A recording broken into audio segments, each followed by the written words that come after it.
Every month's a good month for mobile devices, and December has been so far, even though it's only been about 48 hours in, pretty good for that matter too, once again. Hello everybody and welcome back to another video. This is the top 20 best new Android games of December and November of 2022. Let's go.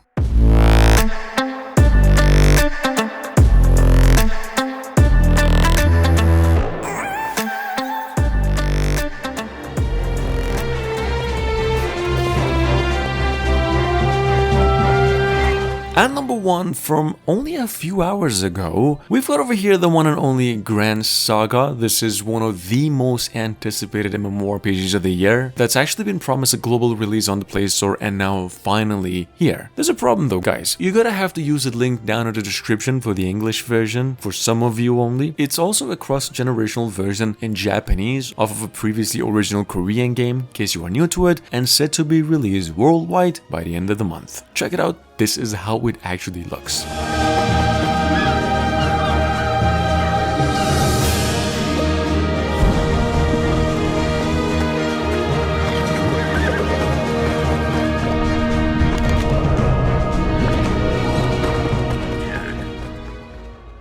You can't give me back what you took.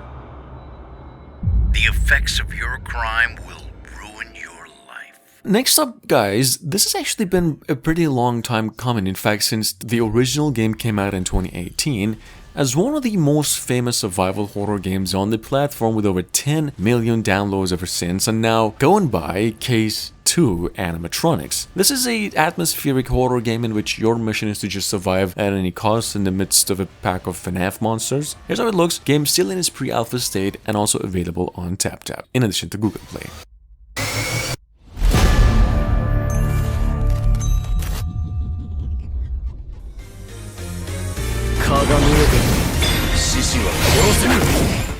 And number 3, from a tad over 48 hours ago, we've got over here finally the Eminence of Shadow RPG, the #1 downloaded app awarded on the Play Store ever since. This is an anime based off of a novel, as you could probably tell, turn-based RPG. It actually does deliver a really high quality graphic with scenes from the anime show itself. It's got multiple PvP modes, co-op events, all the way free. I see a lot of people actually complaining about this one, mainly because of the bugs, but it is getting constant updates and fixes every day, so you might want to consider that.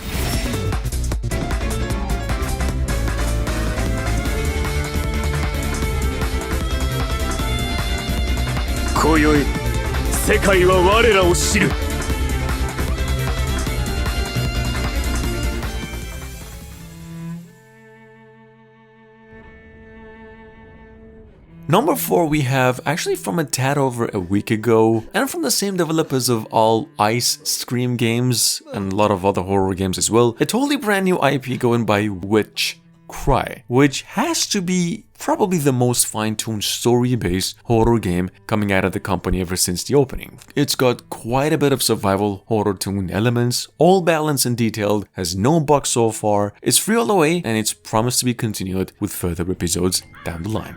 Check it out. Very well. That's how I like it. Very fat and tasty, child.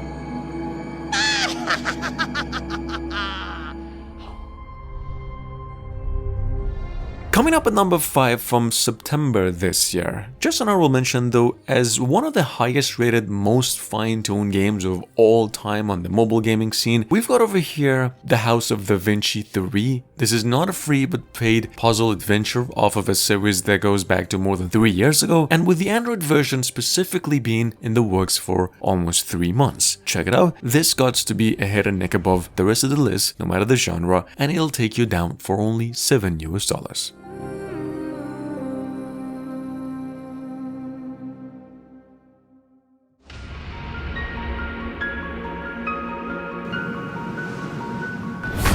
Guys, moving on, we've got here once again New Verse. This is a strategy deck building roguelike touted by its developers as a time warping multiverse-based story thriller. Basically Slay the Spire, but with a different twist and actually a tad easier. It's better in visuals even, and there's a lot more to do. If you've ever played the PC version earlier, it'll be kind of a disappointment because the game is still a little bit buggy and also tuned down, but damn, is it fun. And last but not least, most importantly probably, it's all the way free.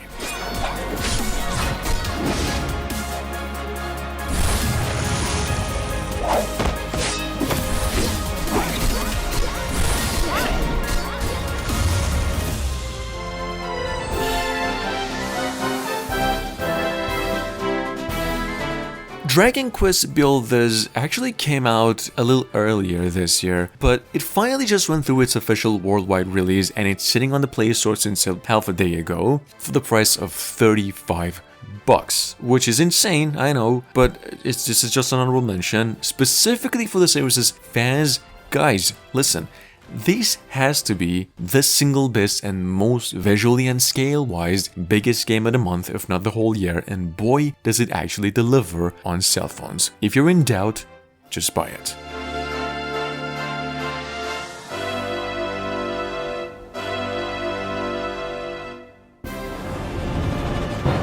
At number 8 from half a month ago, we've got over here actually sitting on the Play Store through most regions in its pre-register state, although available, Hunter D-Day2. This is a sniping hunting offline zombie shooter with some superb graphics. It actually plays really well and is getting updates almost on a daily basis for further gameplay enhancements. This game's free, download over 1 million times through a few regions, and it is very varied in content.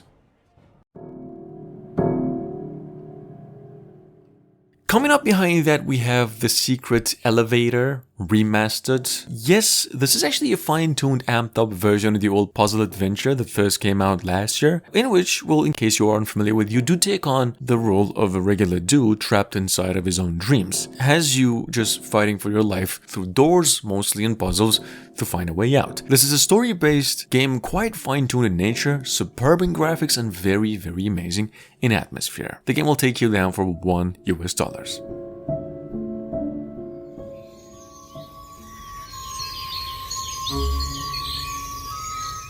Sitting on the Google Play Store for the price of $1. We've got from earlier this year My Little Guardian. This is a story-based puzzle adventure platformer, but life of a ragdoll finding his way around the world to find meaning of life. This game's got quite the graphics for one small size and storage, like it takes you less than 200 megabytes of space. Game is literally bug-free, and in my opinion it might as well just be right up there with Bandai Namco's Little Nightmares, if not, no less.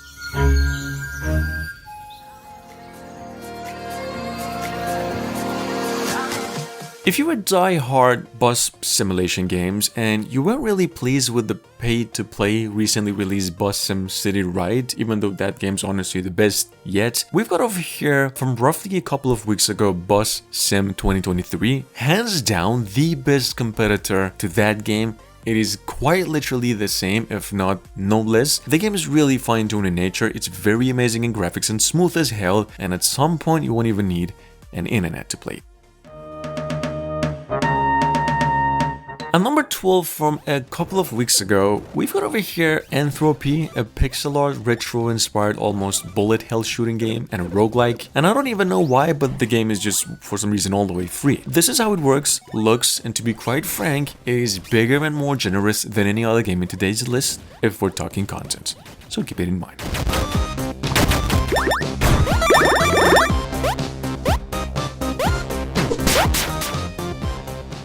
At number 13, we've got Doom Days from actually October this year. This is an action zombie shooter, kind of quite unique too. Like, it's somewhere between a tower defense game and a zombie survival / House of the Dead. It's quite fun to play, specifically if you're into tower defense games or the Call of Duty zombie modes, and very smooth in gameplay as well.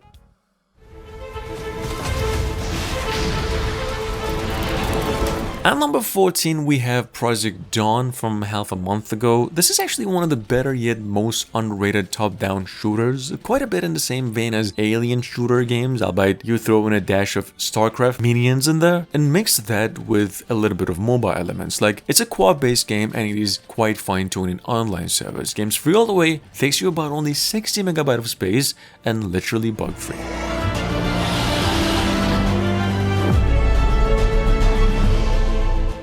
Coming up behind that from roughly a month ago, we've got over here Fire Coverage, one of the better indie action shooter, wholly offline games of the month. It's actually somewhere between a Call of Duty and a Sniper Ghost game, quite big in content, very generous, and all the way free. Like you won't even need a connection once you pass the download, so just keep it in mind. Ninja Assassin Stealth, on the other hand, is an action RPG ninja stealth sim set in an open world, semi-open world though, based on a real location in Edo, Japan, through the Sengoku dynasty. And technically you do live the life of a ninja little assassin hitman. It's a nice, neat little game from folks who do actually specialize assassination games and quite fine-tuned in nature. Game's free, bug-free, and has optional ads as well. Coming up behind that, we've got Spider Girl 1, not Spider Fighter or 1 or 2, nor a sequel, but actually a totally new IP from the same old developers whose specialty is to just make superhero games. Once again, here delivering another pretty good game. It is smooth, really good looking, and it's got lots of unlockables to go through. It's just like Spider-Man 4, but on your cell phones. Check it out, game's been around for about a month now.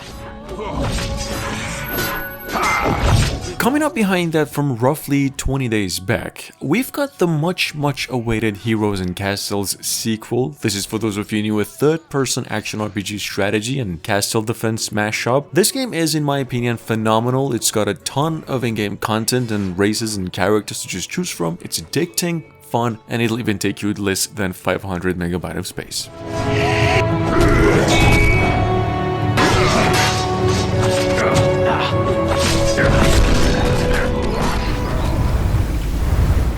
Moving on from October this year, guys, once again we've got over here Only Way, or its demo version, so to speak. The full version, however, is set to be coming out in about a month from now. This is in case you're unfamiliar with a horror-themed puzzle platformer, quite a bit in the same vein as Little Nightmares and Inside, and even a little bit of Unravel. Game is pretty well made for an indie one, and it's got quite the atmosphere to go with it.